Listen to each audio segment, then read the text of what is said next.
All right. Hi, everybody. Hi again. Today, I wanted to show you about how to fill out the at-home experiment proposal form when you're proposing this at-home experiment. Because of our abbreviated lab schedule, because we're alternating weeks, we need to do a little bit more lab stuff. And we'll do some simulation type things, but I wanted you to have some experience doing some hands-on things at home. And I realized that that can be a problem because I didn't want to require you to have specific materials for specific experiments. They can be expensive, they can be hard to find.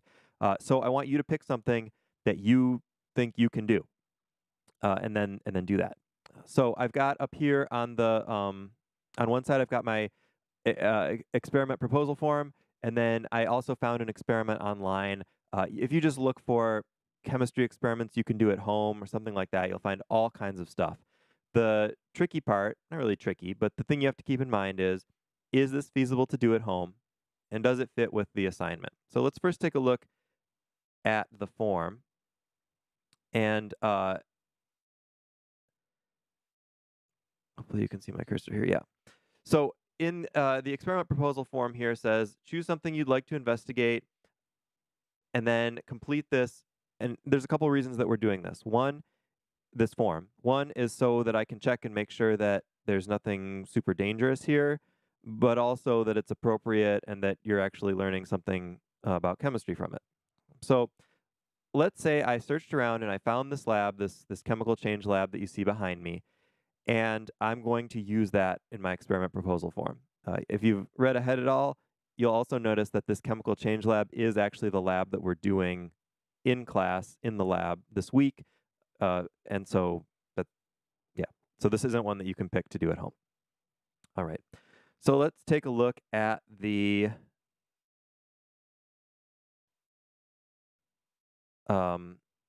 lab here. So objectives: to make scientific observations. This might be really small for you on your screen. I'm not sure, so I will try to just read the stuff.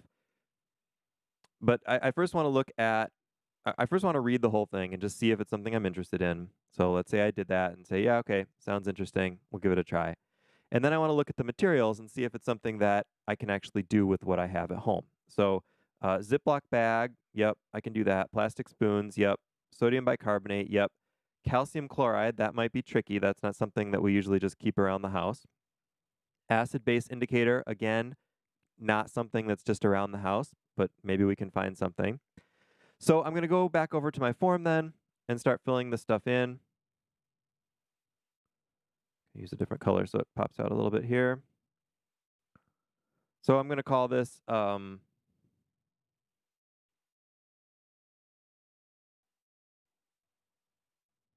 just steal the title. And then as your instructor, I want to know where you got this so I can look at the original procedure. So make sure that you paste that source right in there. And then what are you trying to find out here? Now, it says here to make scientific observations, to observe endothermic and exothermic changes, to observe chemical and physical changes, to observe change in indicators based on pH levels. That's a lot of stuff. And at this point, you may have no idea what any of that means, and that's fine. So let's stick with the easy ones. We want to make scientific observations and observe chemical and physical changes. If you don't know what some of this stuff means, again, that's totally fine. You can ask me. In general, don't ever submit work that you don't personally understand. So whether it's an article report, which we'll talk about later, or a project thing, it's very easy in science to tell when someone's just copying and pasting things. And that's sometimes okay, but you need to know what you're submitting. So don't submit things that you personally don't understand. If that makes sense. Okay. So now materials needed. So I'm going to copy those from here. Again, doing this all electronically makes it pretty easy to copy and paste. But I'm going to tell you right now that for this particular procedure, this is not going to cut it. And the reason is because it's not specific enough chemically. Acid-base indicator is not one thing. There are various types of acid-base indicators. And so if you submit this and kind of leave it like that, I'm going to say, what is your acid-base indicator? What are you using? Some are totally okay to use at home. Some are not and really need to be used in a lab. So actually, they suggest this some different indicators that you could use here. And again, this is not something you're going to have around the house. So this could cause a problem for this lab. One thing you could do is take it out.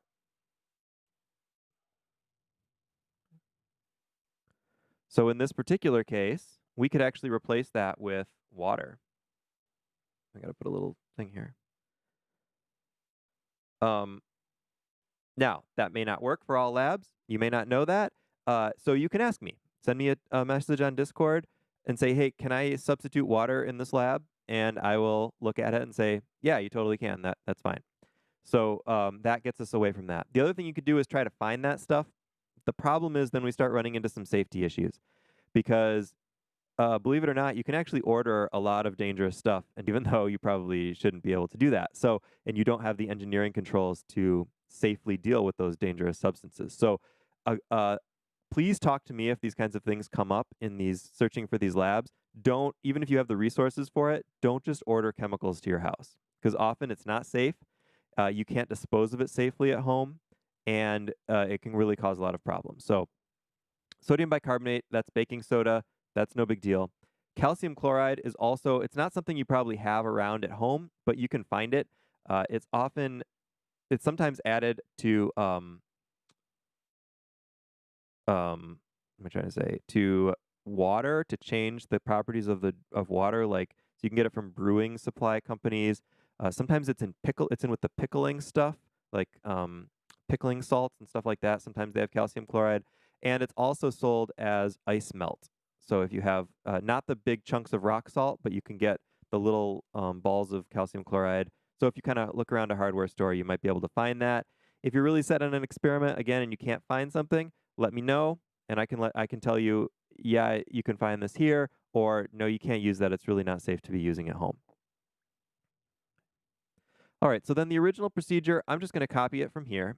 The idea of these procedures, and this is true with most labs, including what we're going to be doing in class, is that we want to follow a procedure, but then we want to change the procedure so we learn something. So we want to alter or edit things so that it becomes more interesting. We don't just, I mean, I know you can follow directions, but we want to investigate things. We want to use our brain in this. This shouldn't just be a passive activity. So you can follow the procedure to start with, and then there's a question down at the end. What can you change about this experiment? So what are you going to do differently and change that?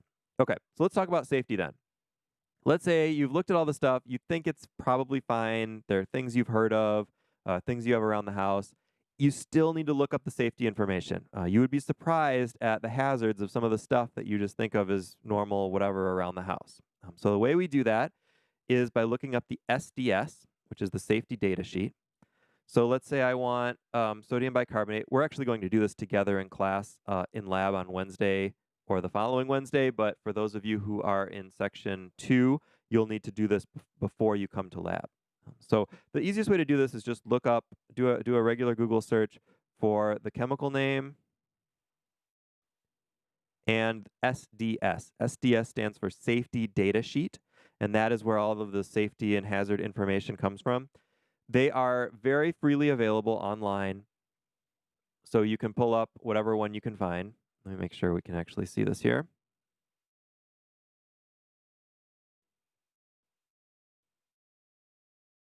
All right, so here's our safety data sheet for sodium bicarbonate. The sections are always in the same order, so that makes it easy to find things. You've got section 2, the hazards identification. This is an older one, actually, so it doesn't have the newer GHS system that you'll see that we'll talk about. But we can see the basics. There's really not a lot of hazards here. It says right here, not classified for physical or health hazards under GHS. That's the globally harmonized system. That is what dictates our safety rules. We'll talk a little bit more about that in the safety video.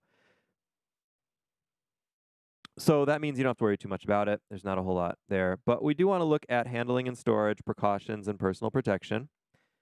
We want to wash hands after handling, follow good hygiene procedure, do not inhale gases, fumes, mist. So, anything that's a dust, anything that's a powder has an inhalation hazard because if you inhale a powder, it's not good. So, this is all pretty basic stuff. Respiratory protection is not required, protection of skin. This is very general. It just says select glove material, impermeable and resistant to the. So actually, I'm going to try to find a different one. Let's see if we can get a little bit more information than what that's giving us.